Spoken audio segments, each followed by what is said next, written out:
You know, I find it very interesting that you're just not allowed to have good games. Like if you have a game like Helldivers, you have Sony who will step the fuck in and be like, "Oh, we need a PSN account." And out of the 195 companies, 170 something of them will not be able to play the fucking game past the point, right? Or you have a game like Stellar Blade, and again, the market likes the fucking game.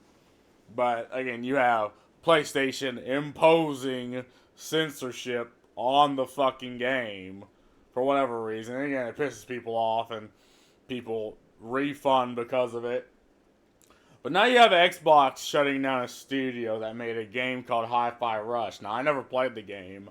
I don't care for the game, but people liked the game. Like the game was good. It was an Xbox exclusive, right? You remember exclusives, the reason why you would buy a fucking console, even over a PC, right? Because when I was born with a fucking mouse and keyboard in hand. But even we were like, oh, well, I guess we'll get an Xbox because they're releasing bangers, and this was like 2008, 9, 10 era when bangers were being thrown out almost monthly, and the problem was choosing a banger to play. But now again, you're just not allowed to have good games. Because again, if you have a good game, like with what this company did for Hi-Fi Rush, the studio that made Hi-Fi Rush, they just closed the fucking studio. And I don't really understand why you're just not allowed to have a studio that made. It's like Respawn, who made Titanfall 2, and then Apex Legend came out. Apex Legend is good, but they've completely canned the whole Titanfall franchise because of it. The gaming world is still the gaming world is still reeling from the announcement that Microsoft is shuttering Tango Gameworks, the studio behind last year's big Xbox hit Hi-Fi Rush, which won which won multiple awards, was one of the best reviewed games of the year and beloved by fans. Everyone's been asking why. Why do this? And now we have at least one executive trying and failing to answer the question. That will be unfortunate for her, Sarah Bonds, the president of Xbox, who was asked to question the question at the Bloomberg Tech event this week. Her answer has gone viral, or rather non answer, as she offers no real explanation and rambles in corporate PR speak without saying anything at all. It's such a poor answer with apparently zero prep on Microsoft's end. It's almost unbelievable. You can watch it below, but this thing needs to be transcribed, which I'll do below. Yeah, sure. Let's watch this. I'm gonna put my earphones in. Bing. I'm gonna do that so there's no feedback. Where the fuck? I said I'm gonna do that so there's no feedback. Oh, there it is. Let's do this shit. I think one of the things that was most upsetting both to Xbox gamers and to It's not employees letting is me in that full screen. one of the shuttered studios in particular just created a hit game, did really well on Game Pass in terms of engagement, and won a ton of awards. Shouldn't succeeding in that way ensure the future of a studio? You know, one of the things I really love about the games industry is it's a creative art form. And it means that the situation and what success is for each game and studio is also really unique. Like, there's no one size fits all to it for us. Um, and so we look at each studio, each game team, and we look at a whole variety of factors when we're faced with sort of making decisions and trade offs like that. But it all comes back to our long term commitment to the games we create, the devices we build, the services, and ensuring that we're setting ourselves up to be able to deliver on those promises.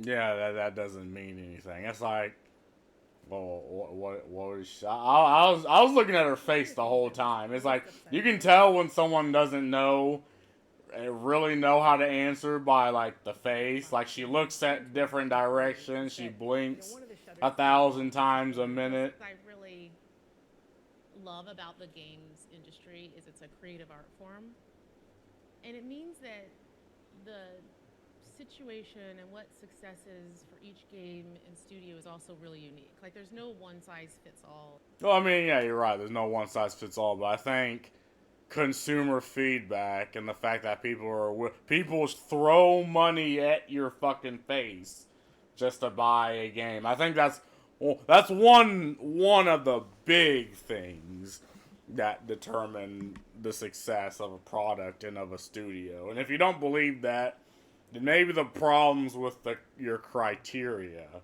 You know, the problem isn't with the game or the studio itself. You know, one thing, okay, they're just paraphrasing what she said. There's still no explanation why the Hi-Fi Rush Studio specifically, why with all the money Microsoft has, would they not choose to further invest into the place they gave them arguably the best exclusive of the entire current Xbox generation? I mean, again, good games and pleasing the consumer, according to them, is just not the criteria. Like, and it's very odd that they have just this completely different criteria of success than just the fucking normie. Like, for, you know, double A and indie game devs, like, people buying the product, people, you know, tipping them by buying the artwork or buying the soundtrack or buying the deluxe edition or something, buying the DLC, right? If the people do that, that's just one, according to multi-billion-dollar companies, that's just one facet of the game, whereas for indie game developers, that's literally the only thing that matters.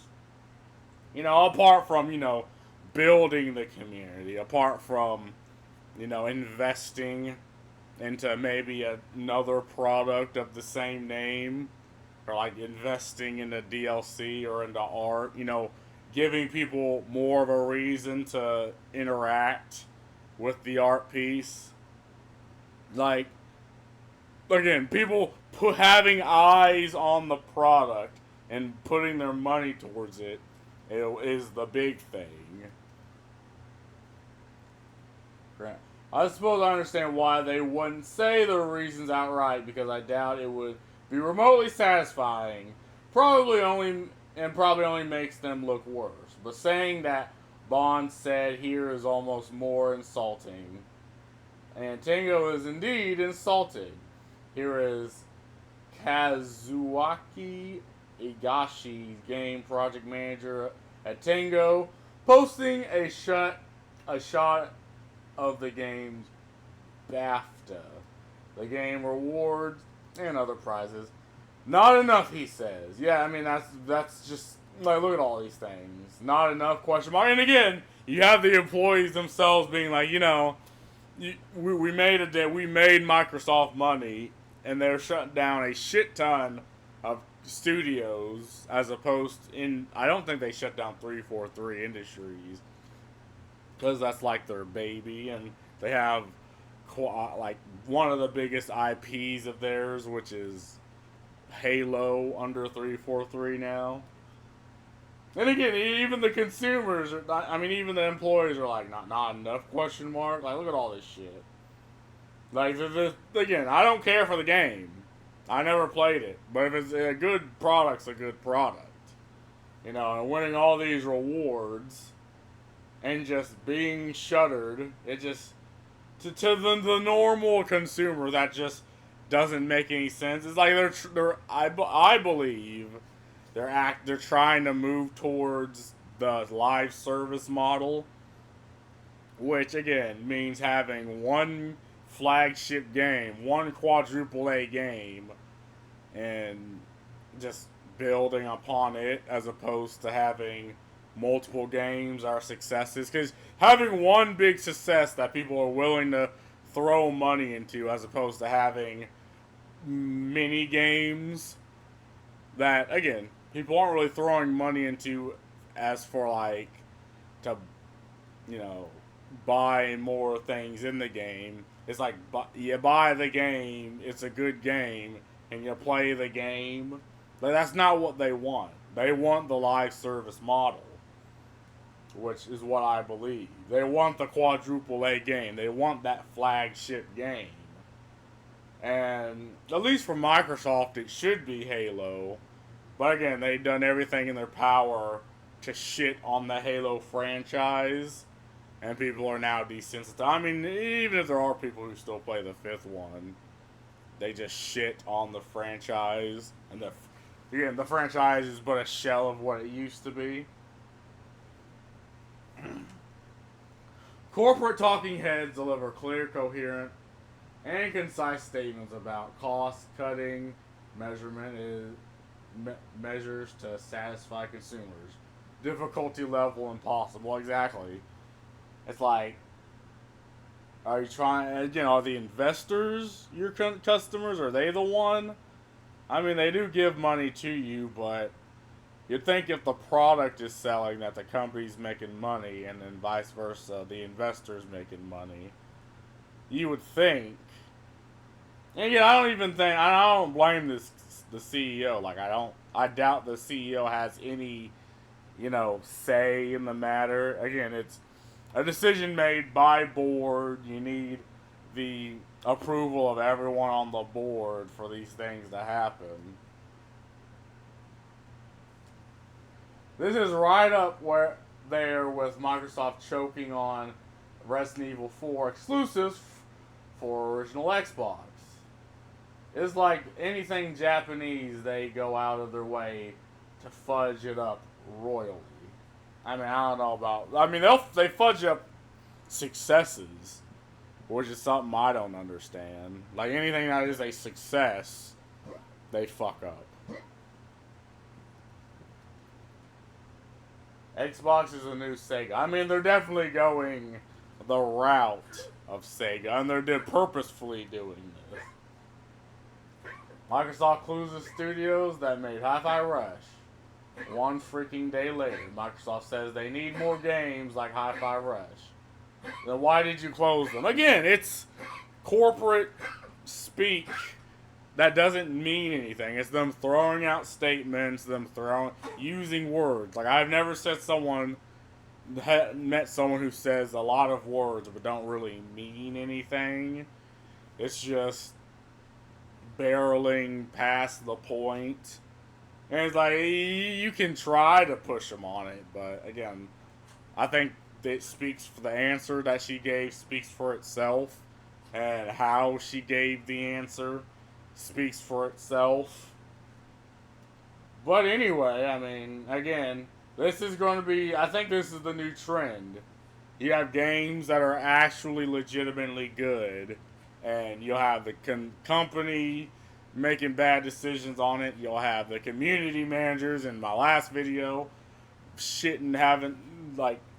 giving negative connotations to the game. You'll have fucking Sony with Helldivers fucking up their games. Like, you're just not allowed to have a game that sells. If you're a AAA company, you are just not allowed to have a good game that sells. That's not, the live service quadruple A model. And it's sad, but I guess if you're like Ubisoft, you're too big to fucking fail. But again, you have people who are actively avoiding AAA. Like, I am definitely one of them.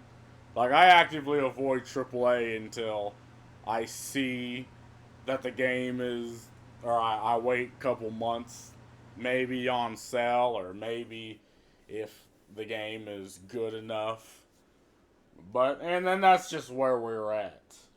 But anyway, y'all have fun. See ya.